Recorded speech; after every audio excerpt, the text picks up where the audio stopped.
Bekasi ya. Oh, apa kabar? Akhirnya bisa masuk juga Dokter Ajeng ya. Heeh. Akhirnya Sudah, dong. iya, aduh Dokter Cinta, Dokter Ajeng, terima kasih sudah bergabung bersama. Sore hari ini kita akan membahas mengenai topik yang sedang hangat tentang hipospadia ya, di mana kasus ini dialami oleh seorang atlet voli yang selalu menjuarai kejuaraan nasional bahkan tingkat internasional.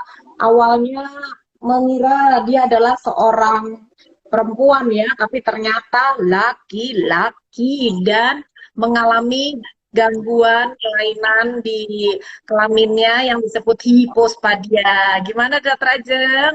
Iya, sebelumnya mama-mama saya mau memperkenalkan dulu nih, Dokter Cinta Ayu adalah seorang spesialis andrologi. Mungkin mama-mama pada bingung ya, spesialis andrologi itu spesialis apa? Dokter Cinta bisa nggak jelaskan secara singkat, apakah memang spesialis andrologi ini hanya mempelajari tentang kelamin atau bagaimana, Dok? Oke, salam kenal semuanya, selamat sore. Jadi untuk andrologi ini spesialis yang menangani masalah kesuburan dan kesehatan reproduksi laki-laki. Begitu. Biasanya jarang ya, Iya. Dok ya, perempuan jadi spesialis andrologi. Nah, ini Dokter Cinta kan praktek di Rumah Sakit Aminah di Tulung Agung ya, buat mama-mama dari Jawa Timur. Apakah Iya. boleh ke Dokter Cinta? Dok, kenapa sih tertarik untuk ini? Ya kan dokternya jarang loh. Perempuan ya kan. Jarang Iya. sekali saya menemukan. Ya kebanyakan laki-laki. Iya. Woman in Iya. andrology. Untuk passion saya di ini dari orang tua saya. Kenapa saya menggunakan cinta? Karena orang tua saya dulunya susah mendapatkan anak. Jadi untuk mendapatkan tahun jarak dengan kakak saya ini akhirnya saya untuk ambil andrologi. Dan andrologi itu unik. Iya. Oke. Suaranya agak sedang-sedang ya, Dok. Dokter Iya. Cinta, mau nanya nih, Dok, sebetulnya hipospadia itu apa sih, Dok? Kan itu kelainan bentuk kelamin. Tapi kok kan gak ada hubungannya sebetulnya gender. Sebetulnya kalau dari awal ketahuan, Dok, kok bisa sampai ketahuan? Gimana, Dok? Dari Dokter Cinta sendiri. Oke. Jadi sebenarnya hipospadia ini kan merupakan kelainan bawaan. Sejak lahir adanya kelainan dari perkembangan abnormal saluran kencing seorang anak laki-laki. Jadi letaknya tidak pada ujung penisnya. Nah di sini mungkin akan lebih jelas kalau saya alat peraga ya yang saya Boleh. Ayo mama-mama dilihat nih alat peraganya. Jadi seperti ini, Nyun Sewu sebenarnya ini adalah bentuk penis, ya, penis orang laki-laki. Jadi alat peraga ini saya bantu untuk jelaskan. Jadi normalnya untuk lubang penis itu kan atau lubang untuk saluran kencing Dokter Cinta, berada di maaf, suaranya terputus-putus. oh, putus-putus, maaf. Mungkin ada device lain, HP di dekat situ. Oh ya, coba. Jadi apakah sudah jelas suara saya? Sudah jelas. Sudah jelas. Jadi normalnya lubang kencing itu berada di depan dari ujung penis seperti yang pada titik biru ini ya. Tapi pada hipospadia titik-titik pada lubang kencingnya seperti yang saya gambarkan di sini. Jadi ada yang bentuknya atau ada letaknya masih di gland penisnya, di kepala penis, tapi ke bawah.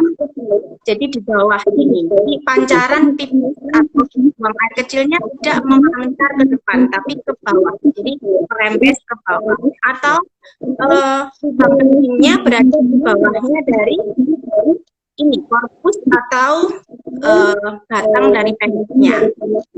Atau ada yang bentuk yang lebih parah, jadi ada ini ya derajatnya. Jadi derajat ringan itu bila masih lubangnya berada di daerah kepala penis. Sedangkan untuk derajat sedang itu berada di korpusnya, di bawah batang penisnya. Sedangkan untuk yang derajat berat itu berada di prota atau di antara rotumnya, di antara kantong buah zakat ini letak lubang penis, lubang kencing dan kalau yang dekat sama anus ini juga yang lebih berat. Jadi ada derajat ringan sampai beratnya. Jadi pada anak-anak dengan ambigu atau kebingungan ini jenis laki atau perempuan, mungkin karena memang dari awal kurang untuk mendeteksi untuk ini ya, pas pada awal sejak lahir ini perlu pemeriksaan organ kelaminnya, mulai dari bentuknya, terus mulai dari ukurannya ini ada ukuran normalnya, dan letak lubang kencingnya serta arah pancaran pipisnya. Jadi yang diwaspadai pada anak-anak yang pipisnya mungkin merembes itu menjadi suatu tanda. Mungkin saat ini juga banyak ya ibu-ibu yang menjadi pampers, jadi kurang memperhatikan untuk anaknya ini arah dari pipisnya apakah menghadap ke depan atau merembes, ini kurang diperhatikan. Ya. Jadi memang di sini kita jelas ya. Jadi itu memang kelainan hipospadia itu lubangnya dari ada yang di dekat ujung bahkan sampai yang parah di tengah ya dok ya. Waduh. Jadi penting sekali adanya pemeriksaan klinis pada saat kita sebagai dokter anak menerima bayi baru lahir ya. Di kita bayi baru lahir pastikan ada dokter anak yang mendampingi. Karena begitu bayinya lahir, kita harus periksa dari ujung kepala sampai ujung kaki, ya. Apalagi tiap lubang harus diperiksa, lubang hidung, telinga, ya, mulut, sampai di kelamin. Nah, kalau nggak ketahuan berarti ini kesalahan dari kita sebagai dokter anaknya yang nggak periksa sampai di ujung. Makanya kadang-kadang dokter Ajeng setiap bayi baru lahir kita harus, saya pernah menjelaskan ke bapaknya, Pak, gimana dokter Dian bayi saya? Baik Pak, gitu. Burungnya bagus Pak, ketawa bapaknya.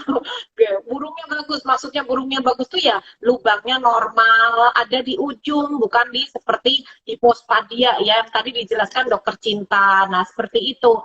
Jadi penting sekali deteksi di awal ya. Dokter Ajeng ada tambahan? Iya, saya setuju banget. Tadi kalau melihat contoh yang dibawa dokter ya, jadi harusnya kan di jadi kalau pas tipis anak cowok biasanya hancur tuh kayak pancaran. Iya, pancarannya harusnya normal ke depan. Normal ke depan. Nah, tapi karena dia letak di bawah itu kayak jadi ngewes gitu ya. Jadi kayak dokter anak pas dari bayi harus dicek dari kepala sampai kaki. Termasuk bagian alat pelindung. Saya setuju banget dilihat yang kecil atau anak giginya udah turun tapi belum kadang juga harus ya. Terus ya, ada yang buka kadang-kadang banyak imunitas. Nah, dokter Cinta, sebetulnya sebabnya apa sih ini? Oh ya, jadi untuk penyebabnya ini ada yang pertama faktor genetik ya. Faktor genetik ini juga dalam kromosom. Ada dikatakan suaranya ada kayak double gitu. Tolong sampai keluar saja. Jadi kalau untuk penyebabnya itu yang pertama ada faktor genetik. Jadi genetik atau juga di kelainan kromosom ini disebutkan hampir 20-25%. Oke. Bahkan yang kedua, gangguan endokrin, hubungannya dengan gangguan hormonal selama dalam kandungan. Yang ketiga ini faktor lingkungan. Itu dapat yang tidak dapat dimodifikasi ini yang faktor genetik atau gangguan kromosom dan endokrin. Sedangkan yang dapat dimodifikasi ini yang gangguan faktor lingkungan. Jadi pada faktor lingkungan ini jadi mulai dari kewaspadaan ketika dalam kandungan. Jadi mulai pemeriksaan yang lengkap seperti itu ya, maksudnya di USG dan sebagainya. Terus waspada juga pada bayi yang baru lahir dengan berat badan yang rendah antara 1.500 sampai 2.500 gram ya.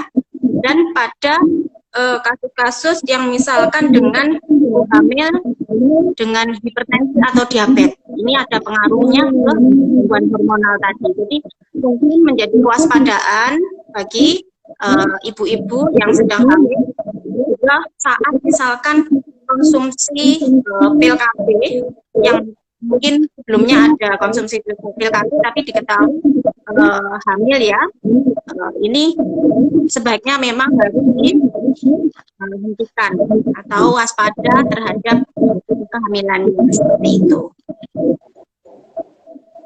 Oke, jadi memang dari hamil ya dok, ya harus dicek namanya, harus benar-benar kontrol ya.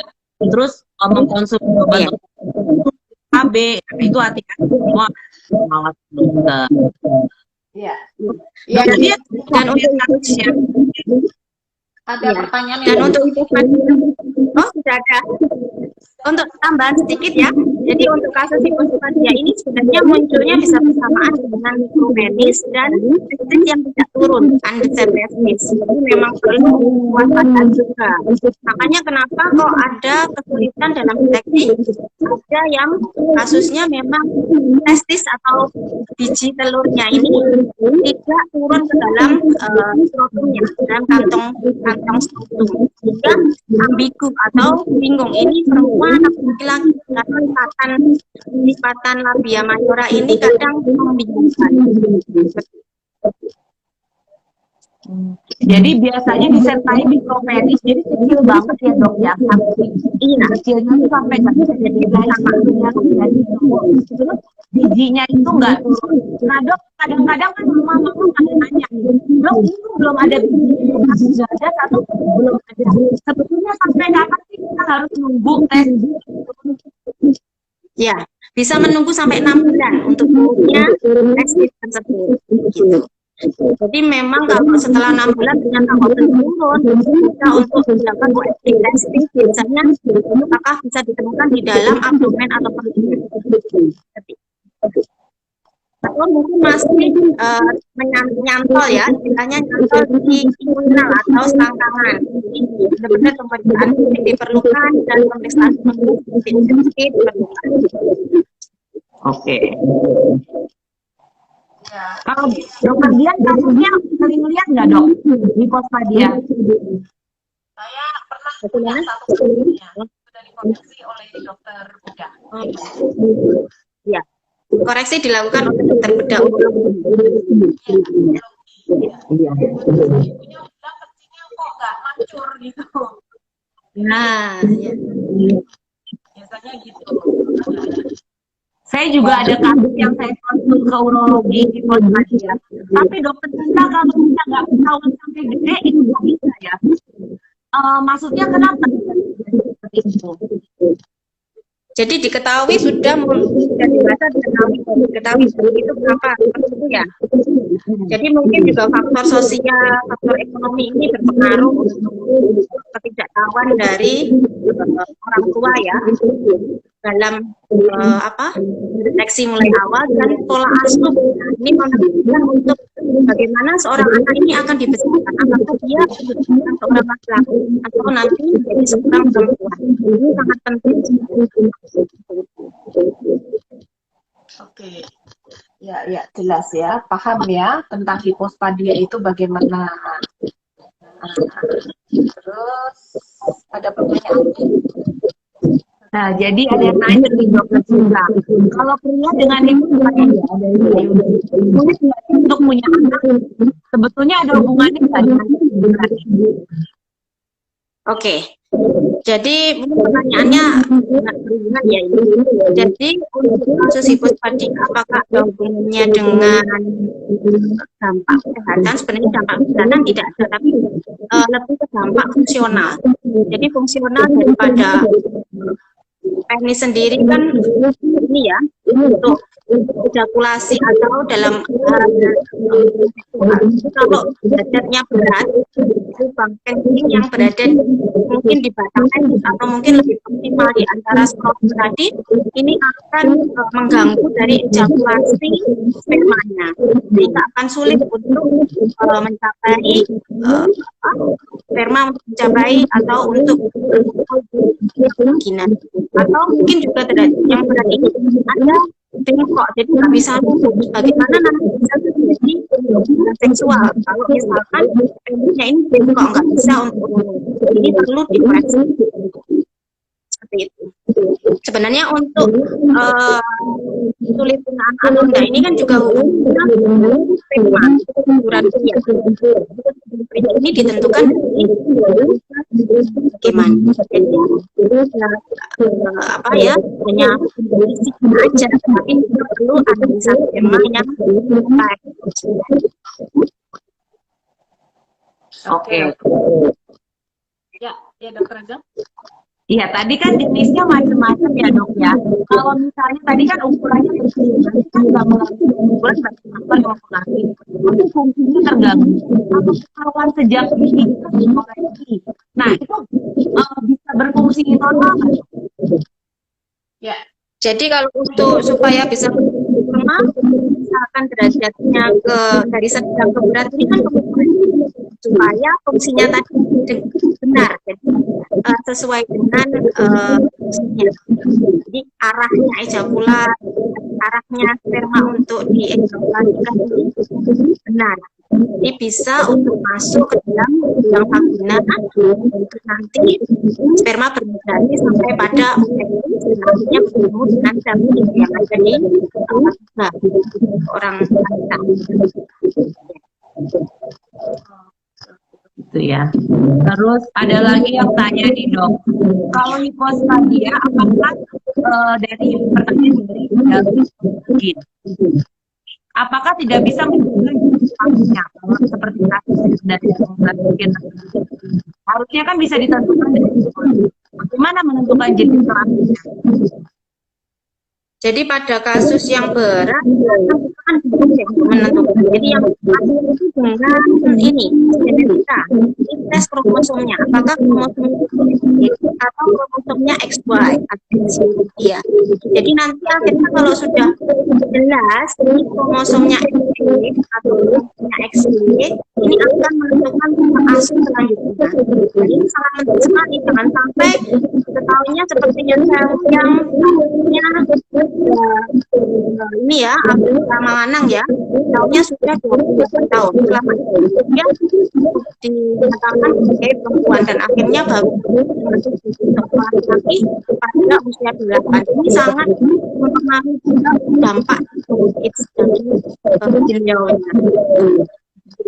Jadi memang untuk pemeriksaan ini yang wajib dilakukan ketika awal di hubungan itu dari jenis kelamin anak. Yang pertama adalah pemeriksaan fisik. Yang kedua adalah pemeriksaan USG. Nanti apakah dari USG ini ditemukan virus atau yang ketiga adalah pemeriksaan genetik, dan yang keempat pemeriksaan hormon. Jadi pada bayi laki-laki akan hormonnya lebih daripada itu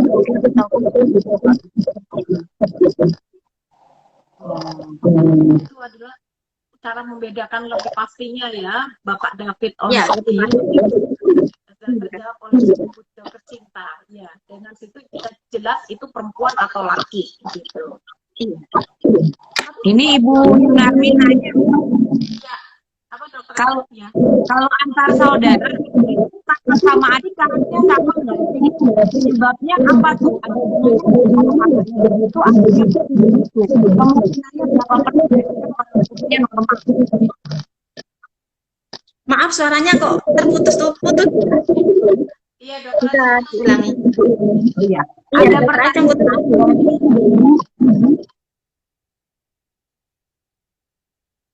Nah, suaranya bergema. Bentar ya. Dari mana tadi? Ibu Helena ya tadi. Dok, apakah perlu kita yang punya anak laki-laki untuk konsultasikan anak kita ke dokter? Apa nih? Aduh, saya tuh kesulitan juga melihat ini. Nah, apa perlu ke spesialis androlog? Mungkin untuk dilihat perkembangannya. Oh ya, tentu saja kalau misalkan ibu curiga nih ukuran kok enggak sebesar atau mungkin tidak sesuai sama anak-anak usianya ya. Misalkan ada temannya atau saudaranya yang sebenarnya seusianya ini penisnya harus lebih besar nih dari yang sekarang. Sebaiknya memang ke dokter andrologi karena setiap tahapan tahun itu ada ukuran yang menjadi aktif. Misalkan pada umur 9 tahun ini kira-kira 6 ini dekat. Misalkan sebelum diketahui terapi menambah panjang dari penis untuk menjadi normal usianya akan mudah dibandingkan nanti misalkan sudah melewati puber. Karena kalau misalkan terapi dilakukan setelah ini mempengaruhi dari ukuran si anak tersebut. Seperti itu. Oke, ya, terima kasih. Ya, jadi kalau kita mencurigai kelamin anak-anak kita yang laki-laki itu biasanya kecil, nggak seperti Iya, tidak seperti anak seusia. Segera, jangan karena kalau misalnya memang jenisnya kecil itu masih bisa diperbaiki. Tertentu yang dimana tidak boleh lebih dari usia tertentu yang harus dikasih segera ke ahli andrologi ya. Iya, untuk dilakukan terapi. Ya, nanti diberikan terapi hormonal. Hormonal yang sebenarnya akan membantu untuk lebih memanjangkan umurnya sebelum puber. Jadi ada catatannya sebelum masa puber. Oke, ya semoga bisa menjawab pertanyaan dari Ibu Helena ya. Sambil kita menunggu pertanyaan yang lain dari para follower kita di Instagram ini ya. Oh ini ada dari Mahaputra, bila ada kelainan kan baiknya dilakukan operasi ya dok ya. Biasanya kita langsung dikitat. Berarti oleh dokter bedah anak kah dok? Iya, jadi kalau akan ditemukan hipospadia, memang diperlukan koreksi dulu. Baru nanti akan dilakukan misalkan kita seperti itu. Jadi oleh bedah andrologi akan dilakukan koreksi operatif untuk diletak lubang kencingnya tadi di koreksi untuk diletakkan pada tempat yang sebenarnya supaya fungsinya nanti bisa supaya nanti pipisnya lebih namanya nanti kedepannya waktu dewasa juga akan proses hubungan seksualnya.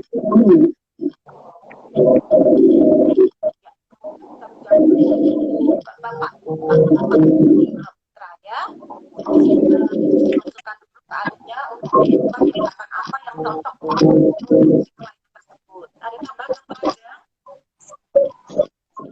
Ya, Ibu Elvina, ada panduan nggak dok? Jadi sebenarnya anak bisa gimana? Kita tahunya bentuk anak sesuai terus ukurannya kita tahunya dari mana?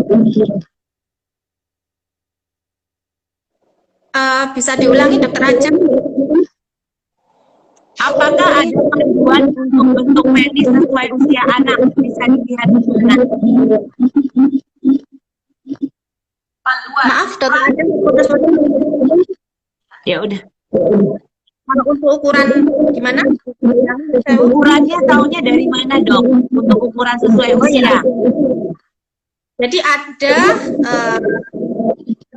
jadi ada rata-rata ini bisa menjadi pegangan andrologi kita mengukur panjang penis anak. Jadi sesuai dengan normal yang kita bandingkan. Apakah nanti normal atau nanti menuju ke small penis. Jadi antara small penis sama micro penis ada bedanya ukurannya. Detail nanti memang perlu dilakukan pemeriksaan supaya apakah memang benar-benar ukuran penis anak ini termasuk di normal usia anak seusianya. Jadi ada memang pegangan panjang penis sampai nanti usia 13 tahun. Terus satu lagi nih pertanyaan yang paling sering ditanyakan oleh para orang tua ya, Dok. Yang tanya ke kita, dokter, sebaiknya usia berapa anak dikitan ya? Anak disunat itu idealnya usia berapa? Ini paling banyak tanya ke kita, dokter. Paling ya, gimana, Dok? Iya. Jadi kalau untuk kita ini sebenarnya memang supaya nanti tidak terjadi kurangnya rasa percaya diri anak. Kadang kalau misalkan besar, misalkan dari 9 tahun, misalkan ini nanti banyak seperti anak-anak sebayanya ngomong kan itu sakit seperti itu. Ini akan terekam dalam otaknya, akhirnya mendapatkan trauma kepada anak. Jadi memang sebetulnya mungkin dilakukan pemeriksaan bila anaknya meninggal. Ada untuk anak yang baru lahir juga bisa dilakukan, tapi ini masih ada yang mengatakan kontroversial ya. Tapi memang sebaiknya mungkin dilakukan pemeriksaan ini supaya nanti tidak mempengaruhi psikologi anak. Jadi sarankan jangan terlalu besar ya, Dok ya usianya.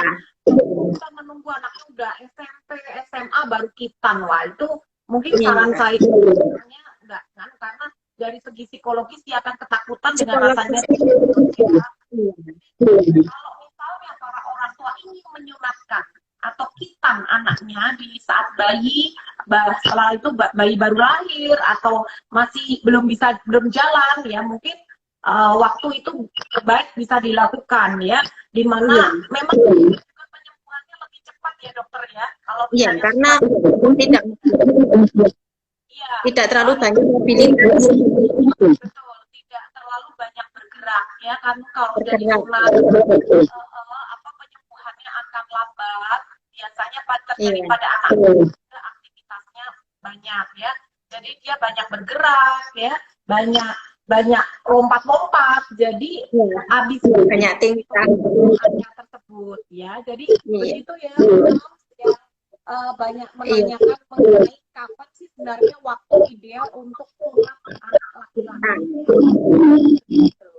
Wah, jelas sekali ya penjelasan dokter Cinta ini tentang hipospadia ya, kasus yang sedang hangat ya. Topik ini banyak diperbincangkan karena mengenai seorang atlet yang awalnya diduga perempuan ternyata laki-laki ya, hipospadia ya. Jadi jelas ya, Mams ya gitu. Oke, dokter Ajeng, bolak-balik masuk. Nggak tahu soalnya aku dengar suara yang dokter Cinta kresek, tapi ternyata punya aku juga kresek ya, Dok. Ini saat aku ganti HP. Baru pertama kali enggak pertama kali. Lancar. Ya, sekarang lebih lancar ya. Lancar ya. Dokter Cinta, nah, terus kalau ada kasus seperti ini, orang tua harus bagaimana? Jadi sebetulnya nih, apakah harus segera dioperasi? Usia berapa idealnya dioperasi? Ya, jadi untuk kasus hipospadia sendiri idealnya melakukan operasi antara umur 6 sampai 18 bulan. Jadi misalkan pun di tahun sebelum 18 bulan memang harus belum segeranya anak ini masuk sekolah, karena juga dia akan ada dampak psikologis ke anak. Misalkan waktu main bersama-sama temannya, atau waktu misalkan ada lukis bareng temannya di sebelahnya. Teman sebelahnya saya ini kok lancar keluar depan, sedangkan saya misalkan si anak laki-laki ini pipisnya nggak lancar, tapi ini juga akan mempengaruhi psikologi anak. Jadi kalau bisa misalkan sebelum waktu sekolah untuk melakukan tindakan operatif tersebut. Paling tepat idealnya 6 sampai 8. Oke, 6 sampai 18 bulan. Idealnya untuk memperbaiki Idealnya. menurunkan hipospadia. Iya. Oke. Ini ada lagi pertanyaan dari Ibu Eva Yanti Tambunan. Bagaimana caranya saya tahu kalau buah zakar anak saya sudah turun ke kantongnya? Iya. Jadi pada kantong buah zakar, misalkan seperti ini ya, saya lagi. Jadi kalau misalkan ini misalkan kantongnya, jadi ada seperti biji yang ada di dalam. Jadi harus diraba apakah memang tidak ada seperti biji, itu adalah bukan dari kulit yang ada di dalam buah zakar. Kalau misalkan pada anak-anak tadi ada seperti testis ini ada satu yang sudah memang turun biasanya ada salah satu yang nanti di atas lebih gantung di atas.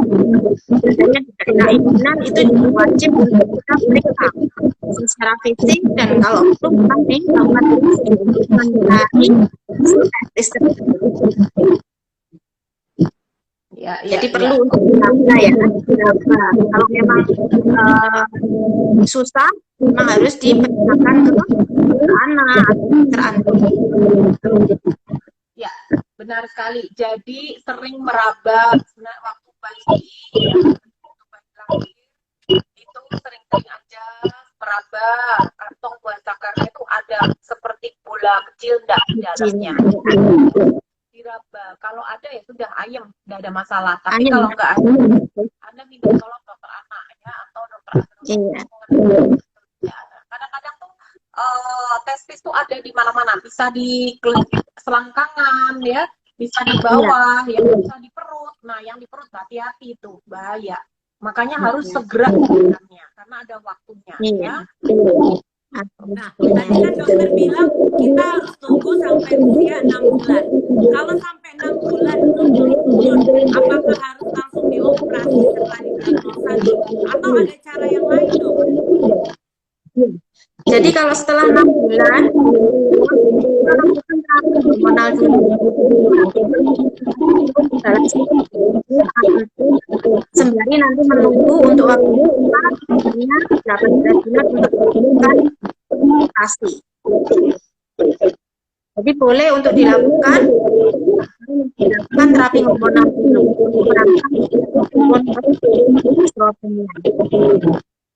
Ya. Jadi saya mengulang lagi karena memang suaranya dokter Cinta ini agak putus-putus. Saya akan mengulang lagi ya. Jadi kita biasanya kalau testis atau telurnya buah zakar ini belum turun, biasanya setelah dikonsultasikan ke dokter, maka akan dilakukan terapi hormonal ya. Biasanya dilakukan pemeriksaan lebih lengkap sebelumnya untuk menunjang diagnosanya. Tetapi kalau itu semua gagal, baru kita lakukan tindak terakhir yaitu operasi. Ya, dok. Iya, betul. Nah, ini ada pertanyaan lagi, dok. Harus berapa kali operasi kalau untuk hipospadia sendiri, dok? Jadi kalau untuk operasinya sendiri disesuaikan dengan derajat atau berat. Kalau misalkan kasusnya berat,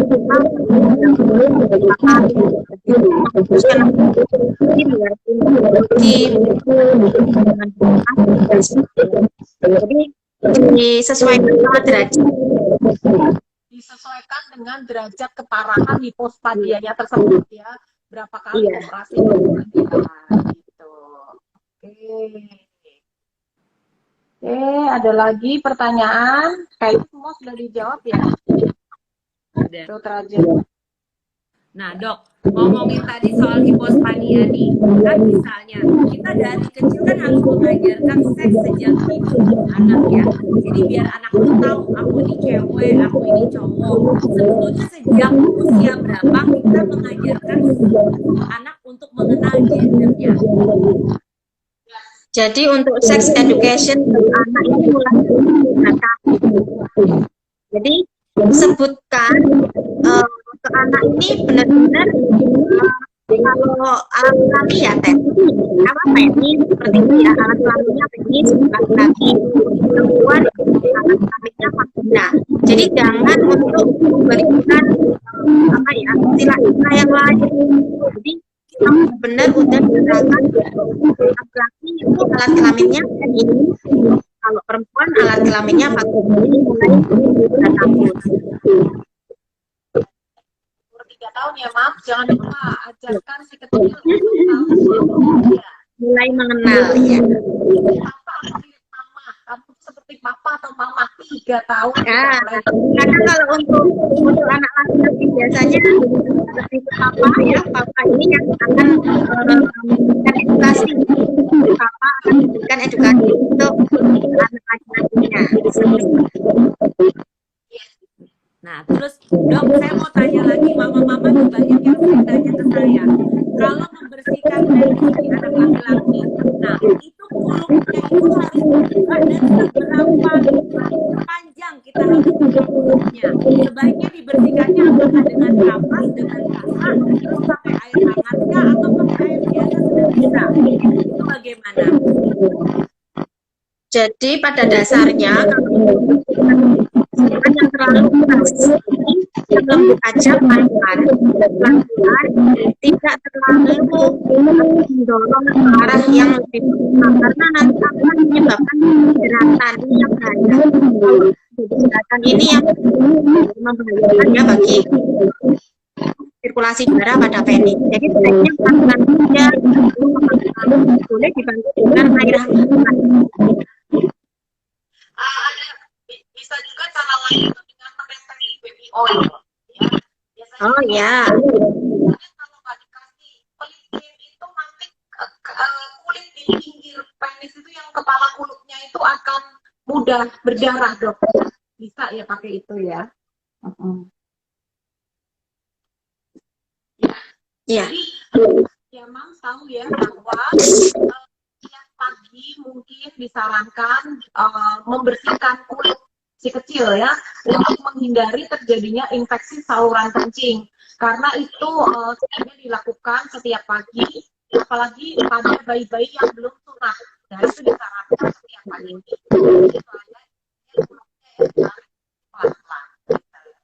Ya, tujuan sirkumsisi sendiri memang menjaga hanya untuk supaya nanti lebih bersih. Oke, baik. Ya. Jadi sudah jelas hari ini kita bahas tentang hipospadiya. Mungkin ada yang baru masuk.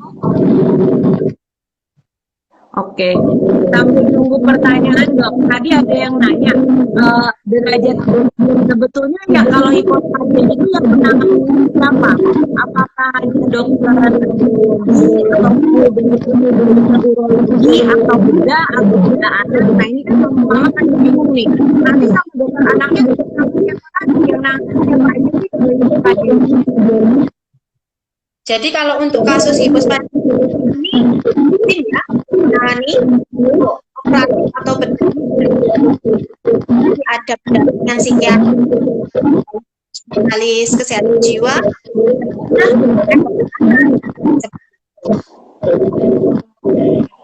untuk tindakan berikutnya oleh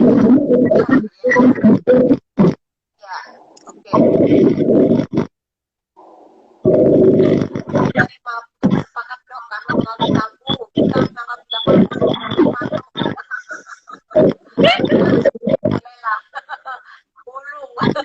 Oke, Ibu Eta, ya. Apakah dokter anak bisa mendiagnosa derajat keparahan kelainan hipospadiya? dibantu ini dok. Dibantu itu. Ini dari praktisin loh dok.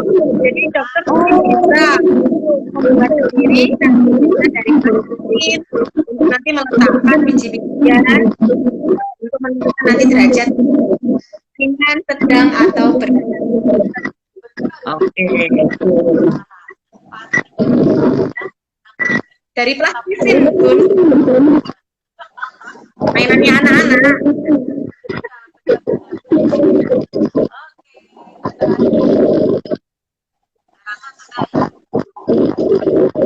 Ya, semoga jelas ya mama-mama semua.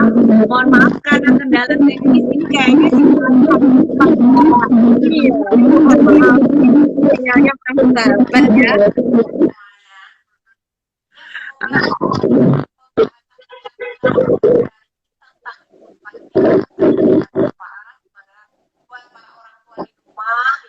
Jadi sebagai orang tua kita kendala info lah ya. Apa untuk saat ini yang banyak diperbincangkan kita ngerti gitu loh setidaknya ya tentang ilmu ini ya tentang apa sih pesannya itu. Jadi semoga ini menjadi kewaspadaan kita sebagai orang tua yang mungkin nanti ya begitu punya bayi lahir apa permohonan semua ya dari atas sampai ke bawah itu penting sekali pemeriksaan fisik di awal saat kehamilan ya. Terima kasih Dokter Cinta untuk waktunya ya. Terima kasih juga atas undangannya untuk dibagikan. Oh iya, tidak akan kapok. iya.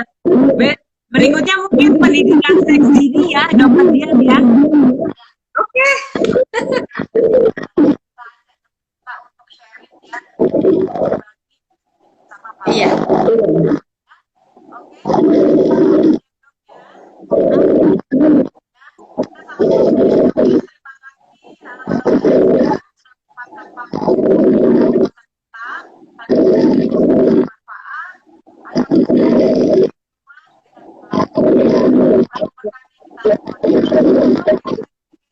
Selamat sore.